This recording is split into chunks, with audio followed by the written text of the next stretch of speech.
Esta tarde tenemos el privilegio no solo de dedicar unas horas a pensar en Jaime Avilés, sino a verlo a través de los ojos y el corazón de las ilustrísimas mentes con quien primero compartió trabajos e ideales y que posteriormente de conocerlos también se contaron entre sus más cercanos amigos, y Julio y yo tuvimos la fortuna de conocerlos como parte de la familia por elección de mi papá.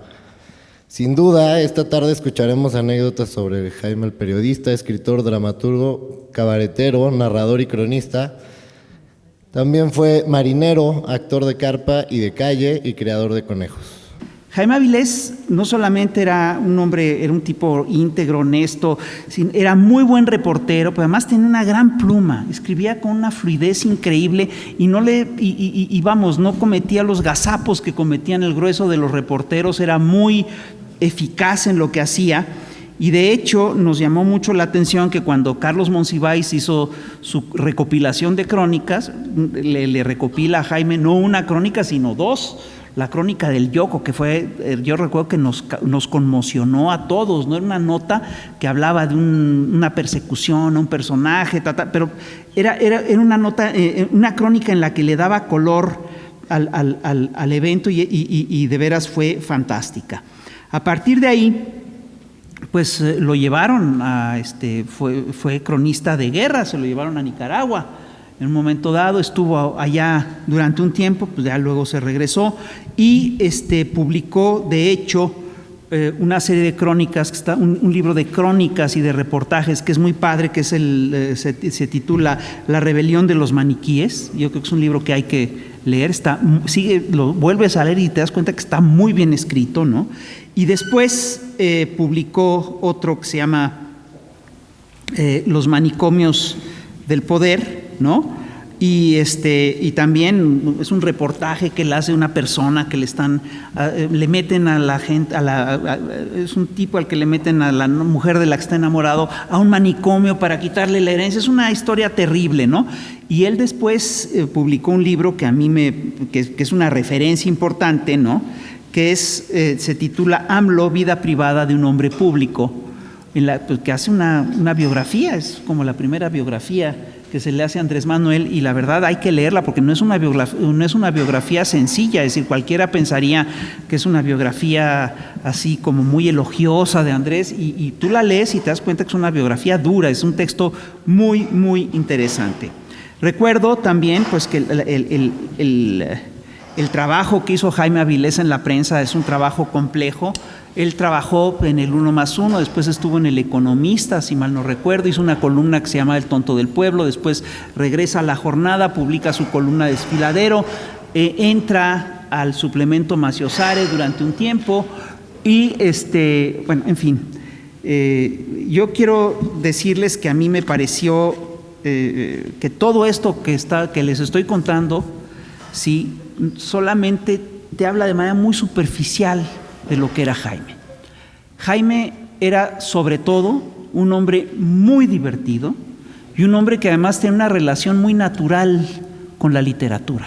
Yo creo que todo lo que hacía él en su vida cotidiana era o escribible o estaba pensado para hacer una gran novela. Yo sí quiero decir que era un compañero que estaba como tocado por los ángeles, era fantástico, era un poeta, era un gran escritor, tenía una vena literaria que contagiaba por todas partes. Quiero decir que era un hombre bueno. Quiero decir, y ojo, también luego hacía locuras. Yo recuerdo que en Maciosare tuvo un problema porque de repente sacaron la primera edición y no le avisó al coordinador general y cambió todo en el último minuto en la prensa, entonces metía a todos en un lío. Pero así era Jaime, ¿no? Y la verdad era un tipo fenomenal, era un tipo increíble. Fue para mí un privilegio enorme ser amigo y compañero de trabajo de Jaime. Y pues ahora sí, ¿qué te puedo decir? Lo guardo en el corazón y sigo pensando que es uno de los grandes, grandes cronistas de la prensa que ha tenido este país. Y es todo lo que puedo decir. Muchas gracias. Bueno, con Jaime yo lo admiraba mucho desde que él escribía en La Jornada, porque yo lo conocí vía primero la escritura, de que era un periodista, de que contaba todo lo que sucedía en el movimiento López Obradorista, las acciones del 2006, desde el desafuero, el fraude, todo. Y después tuve la oportunidad de conocerlo y pues era un tipo muy singular, con un sentido del humor muy singular, pero además era un férreo defensor de Andrés Manuel y de la causa López Obradorista. Además era un excelente cronista, un excelente escritor y también pues era un tipo con una chispa, ¿no? Tenía una característica de que era muy observador, pero además eso lo transformaba en un humor que era muy singular, que solamente yo creo que de todas las personas que he conocido él tenía ese humor que es, no sé, complicado de explicar, ¿no? Y después fundamos con él, con César Huerta y yo el portal que se llama Polemón. Entonces pues ahí también lo conocí como pues que hacíamos un proyecto en conjunto y que éramos pues no sé, amigos, ¿no? Compañeros. Y yo creo que es una de las personas que más aportó al movimiento López Obradorista en las etapas más complicadas, ¿no? Cuando parecía que ya nadie tomaba en cuenta a Andrés Manuel, que decían que era un cadáver político. Él siempre lo defendió y era pues una persona, pues sí, con una chispa complicada de encontrar, ¿no? Yo soy Blanche Petrich, del periódico La Jornada, pero conocí a Jaime desde que estábamos juntos en el 1+1. En realidad coincidimos antes, porque yo trabajé como redactora en El Día, que era un periódico muy de corte priista, pero que tenía una página internacional muy importante, de mucho peso en ese momento, y el periódico tenía un periódico vespertino, Crucero, que es donde antes había empezado su columna Manuel Buendía, y ahí es donde trabajó también Jaime Avilés. Yo creo que ahí empezó en el periodismo mexicano él. Y bueno, en este homenaje que nos convocaron para conmemorarlo, revivieron todos esos recuerdos de un personaje entrañable que se cruzó en nuestras vidas, que nos enriqueció muchísimo la relación y la amistad y el compañerismo con él, pues sobre todo por la singularidad de Jaime, ¿no? Que en el terreno de la crónica verdaderamente fue genial, fue único, rompió y estableció nuevos parámetros sobre cómo escribir la crónica, realmente irrepetible, porque es un estilo que nunca más se volvió a leer en los medios, porque era una mezcla de imaginación con realidad totalmente sui generis, pero que a sus contemporáneos, digamos, siempre nos inspiraba muchísimo, porque queríamos ser como él de alguna manera, ¿no? Y bueno, yo cuando veía a Jaime, que siempre andaba con un libro en la mano, en el morral, yo tomaba nota, iba y compraba ese libro, porque quería saber lo que él sabía, ¿no? Él tenía pues una formación literaria que yo no tenía, y entonces yo andaba como tras sus pasos en ese sentido. Jaime tal vez no lo vi mucho, pero lo vi siempre, desde que nos conocimos. O sea que nos debemos haber conocido en los 70 y medios, por ahí. Él era comunista y yo no, teníamos muchas diferencias. O sea, lo increíble es la cantidad de diferencias que teníamos, y siempre fuimos amigos, nunca nos peleamos, cosa que con Jaime es casi un milagro.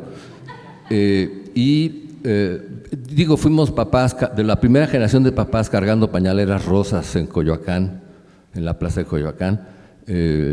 Antes de eso los hombres no andaban así. Yo no lo seguí muy de cerca cuando llegó al 1+1, pero empezó a ser realmente un cronista increíble, que no era el único, porque sucedió algo que yo creo que fue Manuel Becerra Acosta y que luego lo heredó a Carlos Payán.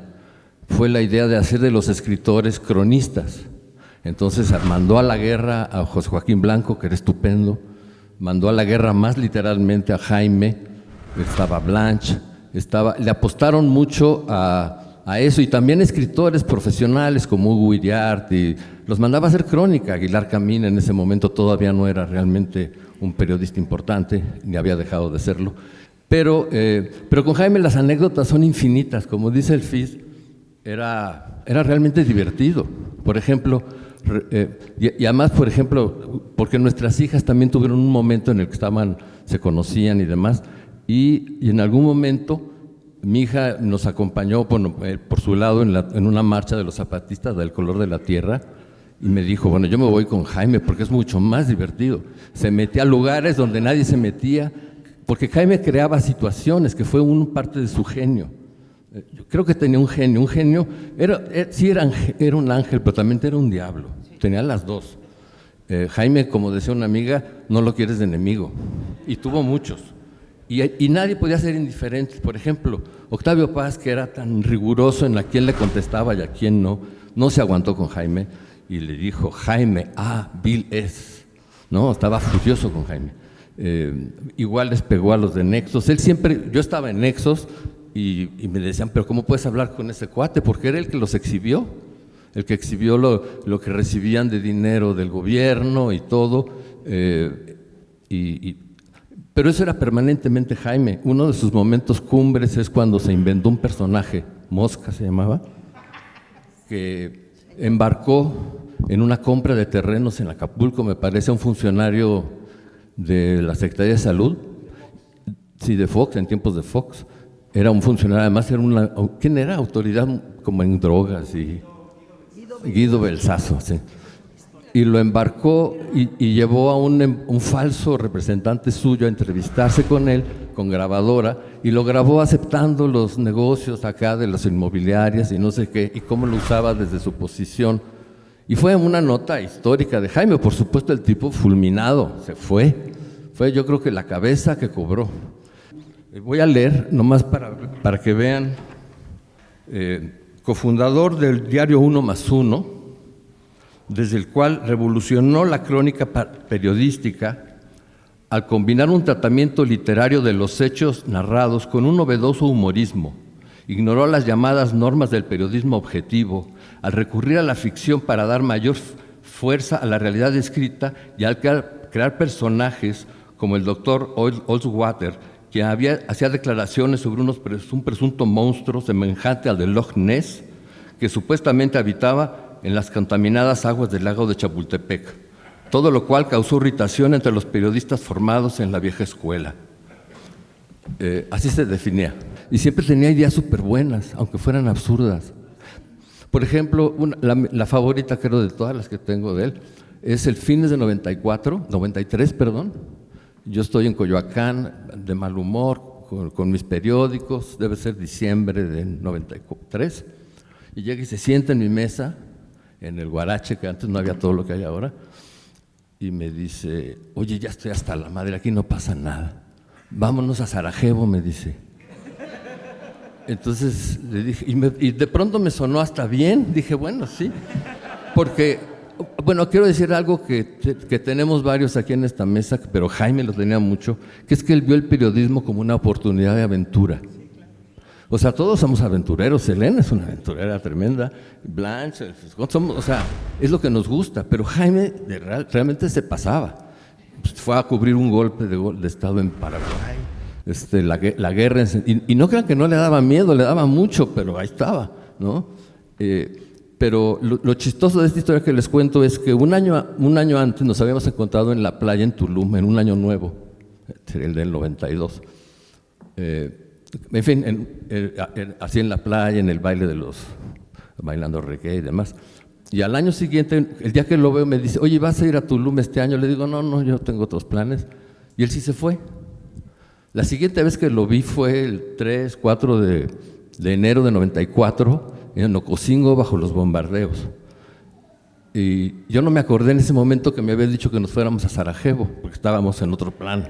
Pero él había llegado allí desde Tulum y era el único periodista que había llegado, porque era el único que no venía del otro lado, de Tuxtla, San Cristóbal, sino entró por Palenque, porque estaba en el Caribe. Hasta dejó parada la tienda de campaña y todo, y se arrancó. Y entró y llegó hasta Ocosingo antes que el ejército, antes que nadie, y de pronto le tocó todo, le tocó la batalla completa. Yo creo que es el único reportero, lo cubrió para El Financiero, que se echó la batalla completa de Ocosingo, Que años después tuviera una ruptura muy tumultuosa, como era todo con él, con el zapatismo, eso aparte de la historia.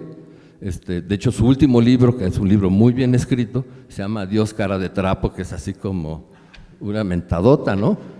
Pero es que era Jaime. Me acuerdo que justo estábamos en París, en el 97, visitando a un amigo, a un padrino, y justo esa noche se murió Lady Di.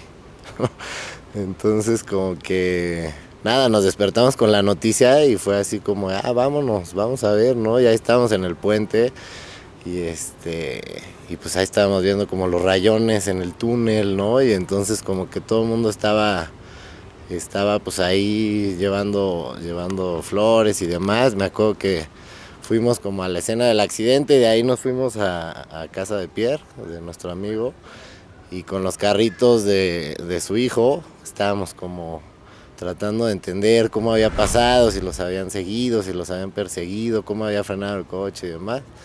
Y pues nada, pues ahí como mi papá tenía eso que luego le tocaba estar ahí en el momento, ¿no? Le pasó también con la insurrección zapatista, le pasó, o sea, como que encontraba la forma de estar ahí en el momento y de hacer una crónica pues muy, muy particular, muy suya.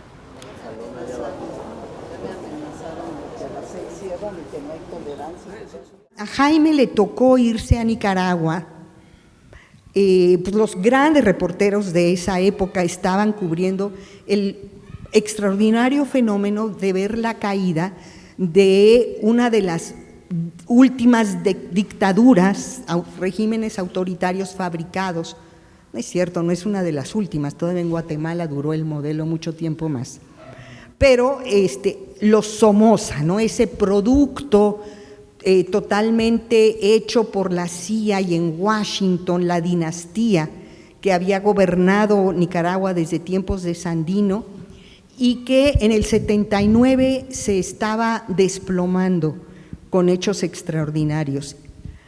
Y en ese último tramo de la guerra de insurrección en Nicaragua, Jaime llegó justamente poco antes de cubrir el asesinato de Bill no me acuerdo qué, de la NBC, un reportero gringo recién llegado de una de las grandes cadenas de televisión, que la Guardia Nacional somocista detiene su coche, saca a los periodistas del coche, obliga al Billy a arrodillarse y con las cámaras encendidas le dispara en la cabeza. Un hecho absolutamente histórico, porque trágico para él y la familia y el canal, pero sobre todo ese fue ya la gota que derramó el vaso, fue la última viga que terminó por romper toda la estructura. Y Jaime Avilés lo vio y lo vivió, no la ejecución, pero sí la llegada del cuerpo al hotel, al Intercontinental, que es donde todos estaban concentrados. Y yo todavía recuerdo esa crónica anunciando el fin del somocismo, en la que hablaba del lago Nicaragua, que es el único lugar del mundo donde viven tiburones de agua dulce. Hasta eso me acuerdo, que es cierto. No, pero todavía tengo presente, tengo viva esa crónica. Y aquí voy a hacer una reivindicación. El reportero de La Víbora Maniatada, gran anécdota, por cierto, era Pascual Salanueva. Pascualino Setebelecha le decía yo. Y realmente era también un gran cronista, tenía una pluma extraordinaria, pero digamos que Pascual no era ilustrado, no leía diccionarios y tenía una imaginación desbordante también y un filo genial para hacer estas crónicas. Aparte él cubría policía y le ponía esa cosa de tensión como de thriller a sus notas policíacas, ¿no? Y Jaime era literatura pura, convertida en periodismo, diarismo, pero ilustrado, porque también una cosa que a mí me apantallaba bastante de Jaime era la cantidad de lecturas que tenía, ¿no? Que además, pues, él, porque estudió literatura, creo, en filosofía y letras, pero pues normalmente nosotros los que queríamos hacer periodismo ni leíamos tanto, éramos brutos bastante en ese sentido, ¿no? El periodismo. Y bueno, si no me equivoco, fue primero El tonto del pueblo. Bueno, no, primero cuando regresó a La Jornada, me encanta el nombre, se llamaba Cuarto de Página. ¿Cómo? Sí se llamaba así, ¿verdad? Y era una columnita que efectivamente solo ocupaba un cuarto de página. Y luego El tonto del pueblo, ¿no? Que era nuestra aventura de todos los domingos. ¿Quién se quería olvidar de leerse los domingos El tonto del pueblo, que después se llamó Isla Canela? No, realmente para encontrar esos nombres de columnas es que de veras había que ser muy Jaime Avilés en esta vida, y ya también estoy pasando del tiempo en el micrófono, pero pues quiero decir que estar pensando en esas épocas y en este personaje, realmente sentimos que extrañamos mucho a Jaime.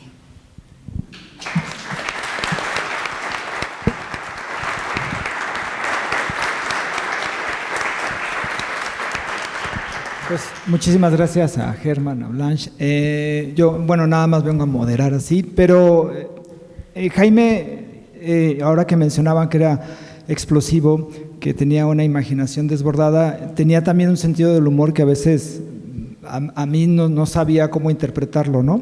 Un día cuando fundamos Polemón, que además Polemón, el nombre completo es semanario mensual que sale todos los días, a veces, ¿no? Entonces creo que esa frase resume un poco de la creatividad de Jaime, pero un día llegó muy emocionado a donde se quedaba en Guadalajara y dice, ya tengo el financiamiento para Polemón. Entonces nosotros nos quedamos así y nos dice, es el batidor de huevo. Y entonces decía, con un motor, además con especificaciones técnicas, nos lo decía, un motor de no sé cuánta potencia, con una aguja muy fina, lo metes en el huevo, abre unas aspas, aprietas el motor y lo bate. Sacas y automáticamente ya tienes tu huevo batido cuando lo pones en la cazuela, ¿no? Y uno no sabía si quedara, a ver, ¿está hablando en serio? O sea, y lo decía muy en serio, ¿no? O sea, como tal. Y además era también muy explosivo porque un día veníamos aquí por Insurgentes, tomamos un taxi y él era un gran observador, o sea, cualquier cosa en Guadalajara un día nos decía, oye, ¿qué relación tiene Guadalajara con Saltillo? Porque hay una carretera a Saltillo y entonces jamás en mi vida había pensado en eso, pero era explosivo porque con los taxistas, con los meseros, siempre preguntaba acerca de la situación política. ¿Y usted qué piensa de Andrés Manuel López Obrador, no? Y ese taxista le dijo, pues yo pienso que es un peligro para México. Y entonces Jaime, a ver, explíqueme, ¿no? O sea, terminamos bajándonos del taxi a las 4 cuadras, o sea, gritándose el taxista y Jaime, y era una cosa que era fenomenal, o sea, jamás pasabas un rato aburrido con Jaime y leer, porque yo llegué, lo empecé a conocer hasta Desfiladero, pero leer su columna era todos los sábados, era una forma de leer literatura también, o sea, hay frases que uno decía, híjole, ¿cómo la sacó? Era un excelente cronista y era muy, muy, muy divertido y con un sentido del humor muy singular y siempre en las conversaciones nos divertía muchísimo, ¿no? Bueno, yo a Jaime lo he querido toda la vida y lo seguiré queriendo. Para mí fue un gran compañero de vida y de trabajo. Y me acuerdo que cuando hicimos nuestra primera pastorela, antipastorela, que se llamó El Reino de Interpelandia, teníamos que hacerla en 8 días, porque acababa de hacer el fraude de Salinas de Gortari de tan nefasta memoria. Y estábamos muy preocupados porque sabíamos que iba a destruir el país. Y entonces le dije, tenemos que estrenar en 8 días. Y entonces Jaime escribía por las noches y nosotras ensayábamos por las mañanas. Entonces él se pasaba toda la noche escribiendo y nosotras todo el día montando la obra. Y así fue como en 8 días estrenamos. O sea, Jaime era algo increíble. Pues era muy divertido, bueno, era un gran cronista, era un gran periodista, fue un hombre muy leal a Andrés Manuel y era muy divertido, era muy chistoso. Yo recuerdo cuando nació su hija, Juncia, lo fuimos a ver a su casa para ver cómo está, entonces estaba ahí sobre la cuna, la niña tenía 2 días o una semana, ¿no? Una bebita así, y estaba Jaime Avilés procurando que su hija fuera una niña precoz y le estaba tratando de enseñar sus primeras palabras y le decía fenomenología para que la niña la repita. Ese era Jaime. Era Jaime. Oye, el día de hoy el objetivo es justo ese, recordar a Jaime como la persona más que como el periodista, además de que todos dicen que era muy divertido. 3 palabras con las que tú lo puedes describir. Pues era genial, una. ¿Otra? Bueno, era muy divertido y era un hombre muy consecuente. Querido Jaime, a ti, el mejor cronista de tu generación, Monsiváis Dixit, a ti que denunciaste la injusticia, a ti que te disfrazaste del señor Mosca para desenmascarar la corrupción y la impunidad, a ti que tanto cariño, alegría y dignidad nos dejaste, ¿qué te voy a contar yo? Pues sí, tengo algo que contarte. Resulta que el humor ha cambiado tan radicalmente como la realidad de millones de personas en México y de eso te quiero platicar. Es larga la historia, así que me van a aguantar un poquito. ¿Te acuerdas de nuestra primera antipastorela? El reino de Interpelandia, que nació de la primera vez que alguien, en ese caso Muñoz Ledo, le alzó la voz al presidente en turno y el país lo tomó como si le hubieran levantado la mano al patriarca. La indignación ante semejante afrenta a ti te daba risa e imaginaste un pesebre tamaño natural donde el rey Cejafrita, que no era otro que aquel expresidente anodino que nos dio en toda la Madrid, instaurando el neoliberalismo, y su esposa, la reina menonita, que daba a luz a 2 niños dioses, Cuauhtémoc y Salinas, y en la que al final tiraban, por supuesto, uno al río y el otro se convertía en un energúmeno que giraba instrucciones como loco a diestra y siniestra. La escribiste en una semana, tú por las noches arrastrando el lápiz y nosotras montando durante el día. Entonces nos reíamos amargamente de una realidad avasallante. La inflación galopante, las devaluaciones, el crecimiento del narco, en fin, la ruina de un país al que los gobiernos del PRI ayudaban a devastar. A pesar de todo se imponía tu optimismo y la obra terminaba con este esperanzador estribillo que nos lanzaba de lleno a la depresión. Se acabó la miseria y el dolor, nunca más volveremos a ser. Infelices lo fuimos ayer, se acabó, se acabó. Poco después empezamos a buscar una sede para nuestro maquiavélico proyecto de hacer un laboratorio de farsa mexicana. Me presentaste al doctor Salvador López Antuñano, quien te adoraba y decía que había sido el niño más hermoso de la tierra y que la gente se paraba para admirarte, comentario que invariablemente te hacía enrojecer. Fue entonces que rentamos el Teatro de la Capilla e iniciamos el hábito. Al fin teníamos un lugar fijo para seguirnos riendo a gusto de nuestras desgracias e hicimos gran cantidad de espectáculos en los que el humor, siempre dirigido a los verdugos, se nos atragantaba como la guillotina al ver la condición de las víctimas del mal gobierno, del mal llamado chupacabras. Ojalá hubiera sido un animal fantástico, pero no, era simplemente el babalucas, salido del Atari, Salinas, el malnacido, y conste que no lo digo por su físico. Ahí comenzó la narcorrealidad, la narcopolítica, el narcopoder, los chapos, los güeros Palma, los Esparragosa, que ahora ya son la Barbie, el moco, la troca y la cucaracha, y se han vuelto parte de la cultura popular. En fin, la colombianización de México, que en Colombia se conoció como la mexicanización de Colombia. Total que se expandió el fenómeno a tal grado que terminamos el año haciendo la narcopastorela, que se llamó El Cártel de Belén, y vuelta a reírnos amargamente de nuestra situación, pero al menos nos consolaba la idea de que todo iba a ser mucho peor. Vinieron las privatizaciones, nos privatizaron hasta la risa cuando le entregaron Telmex al señor Slim Fast y TV Azteca al tristemente célebre Salinas Me Pliego, quien recibió la televisión estatal mediante un préstamo nunca aclarado del hermano incómodo, que ahora está bastante cómodo, pues lo sacaron de la cárcel y le devolvieron sus propiedades y su fortuna. Pero me estoy adelantando. Todavía no se firmaba el TLC, pero ya lo teníamos encima cuando hicimos Cachirulo para adultos con el mismísimo Enrique Alonso. Y El Gigante Egoísta, se llamó El Gigante Egoísta, una farsa escrita por Malú Guacuja, en la que se trataba de desilusionar al niño que todos llevamos dentro. Y desgraciadamente lo lográbamos. El propio Cachirulo comenzaba desengañándonos al revelarnos que el Chocolatote Express era un producto chatarra que él nos vendió aprovechándose de nuestra inocencia. Eran los años del VIH-Sida y tú escribiste In Vitro y En Directo, una farsa donde los protagonistas eran la célula y el virus y que a pesar de tratarse de humor científico no dejaba de ser desolador. Por aquel entonces, además de los asesinatos de cientos de perredistas, Salinas le dio el tiro de gracia a Mesoamérica, Alfredo López Austin Dixit, con la reforma al artículo 27 constitucional que posibilitaba la venta del ejido. Y como aquello nomás no daba risa, hicimos el segundo espectáculo con Cachirulo, El Ejido en Navidad, protagonizado por dos campesinos famélicos en una milpa escuálida. Un espectáculo tan triste que parecía que el público lloraba de risa o simplemente lloraba con tal de no desperdiciar el cover.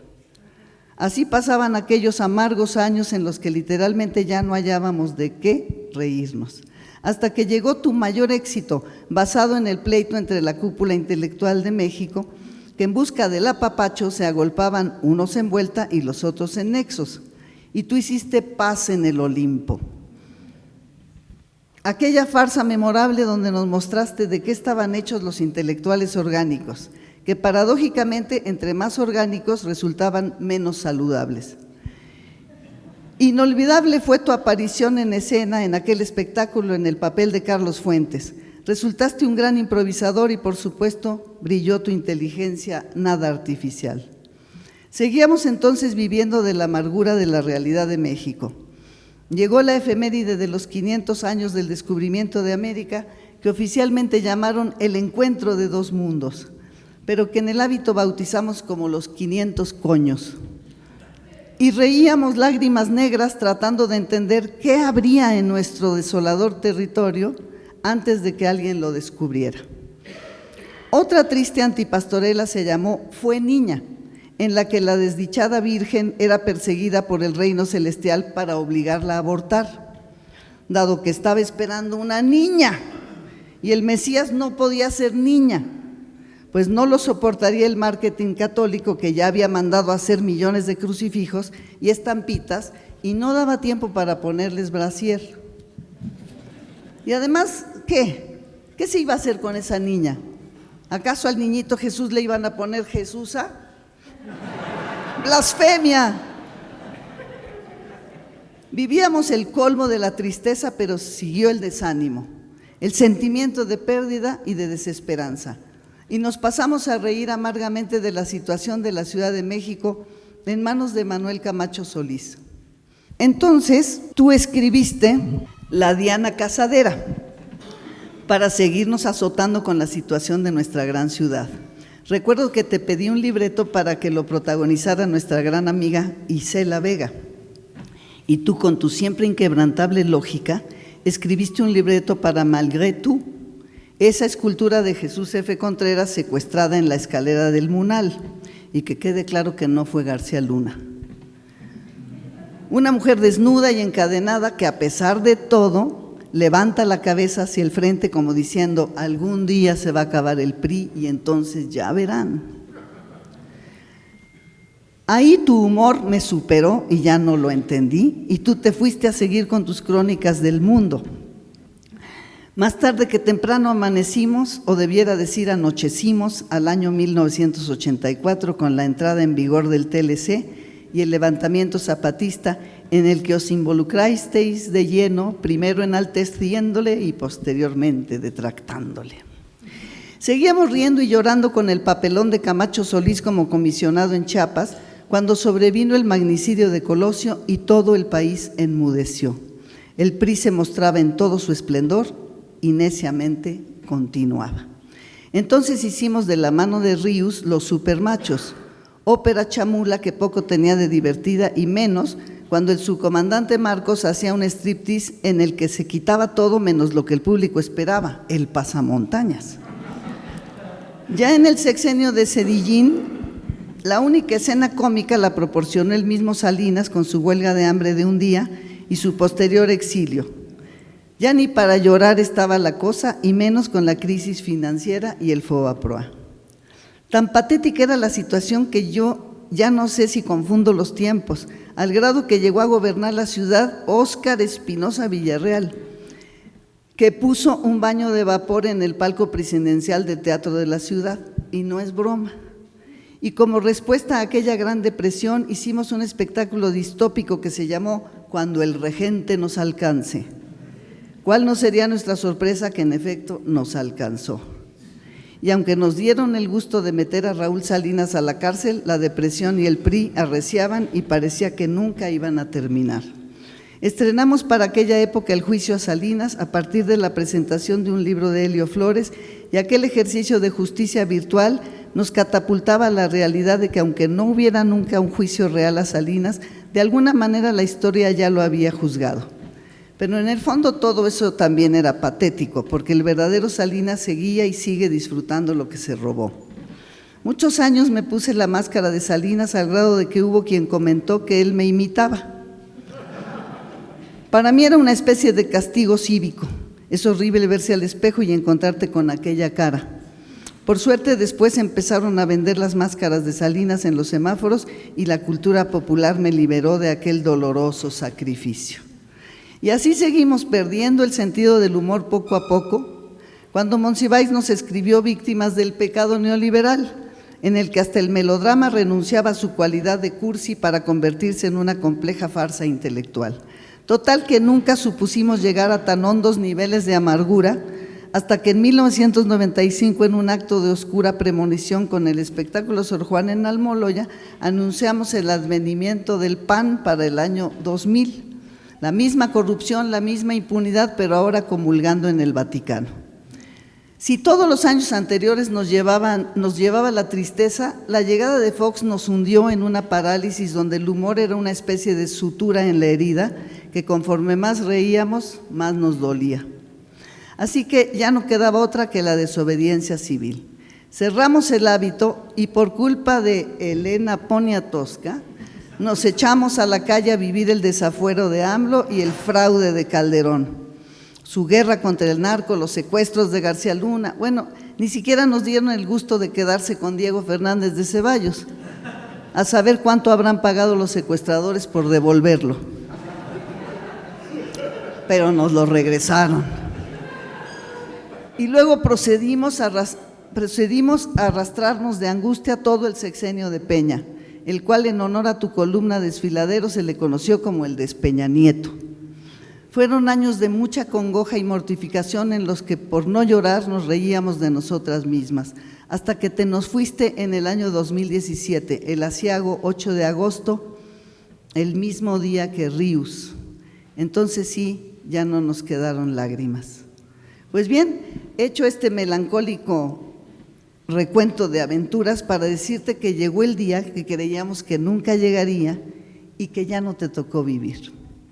Finalmente AMLO ganó la presidencia en el 2018, esta tercera vez ya no le pudieron arrebatar el triunfo y comenzó la 4T. Entonces ocurrió un fenómeno inusitado, pues no solo el país, sino también el humor cambió radicalmente. Todo empezó a darnos risa. Bastaba con oír hablar en serio a Krause o Aguilar Camín para desternillarnos. A soltar la carcajada con los rigurosos tuits de Ricardo Anaya desde el autoexilio, o disfrutar enormemente las citas eruditas de Claudio X y su falta de tino al elegir candidata para la oposición, y revolcarnos hasta el dolor de estómago con la campaña de Xóchitl intentando pegar su chicle. o descuajeringarnos con el anuncio del nuevo partido de Eduardo Verástegui. Ya no hacía falta escribir sketches ni ponerlos en escena. Se instauró la forma más original del humor de todos los tiempos, el humor involuntario. O dicho de otro modo, la coartada de Monsiváis en Por mi madre bohemios se convirtió en el día a día del conservadurismo. Surgieron cómicas inigualables como Lili Telles, superándose en cada una de sus intervenciones en el Senado, o Denise Dresser encarnando la versión Polanco del cura Hidalgo y liberando al pueblo de sus cadenas, o Fernando Belauzarán, sí, ese que se te atragantaba y te hacía inflamar el hígado, ahora conduciendo los mítines de Xóchitl para vomitar de la risa.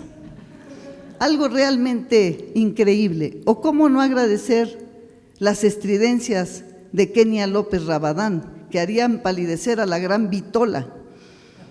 ¿Y qué sería de los memes sin Vicente Fox? Muy superior a Chespirito, por cierto. Hoy los libros de humor son los que recopilan declaraciones de odiadores de AMLO y la 4T como Ternuritas de David Bagueler. Si antes los corruptos disfrutaban lo robado, ahora tenemos el INDIVO, o Instituto para Disfrutar lo Votado. El humor mexicano se ha vuelto sublime, todo es motivo de risa y diversión. Ir a un banco del bienestar y ver adultos mayores panistas furiosos cobrando su pensión. O recientemente una jueza ordenando encarcelar por desacato a la presidenta de la República. Sí, oíste bien, tenemos la primera presidenta, lo inimaginable para México, el país de los machos y los supermachos. Pero lo más importante es que un momento tan divertido jamás se hubiera dado sin que personas como tú, o Ríos, o Chaneca, o Monsiváis, o Pitol, o Luis Prieto, y un largo etcétera, no hubieran derramado su humor en todos esos años oscuros, ayudándonos a sobrevivirlos. El humor es una muestra de inteligencia y ustedes nos dejaron como herencia grandes carcajadas. Ahora nos hace reír el conservadurismo y eso pone a México a la vanguardia del humor internacional. Gracias, querido Jaime, por habernos hecho reír tantos años.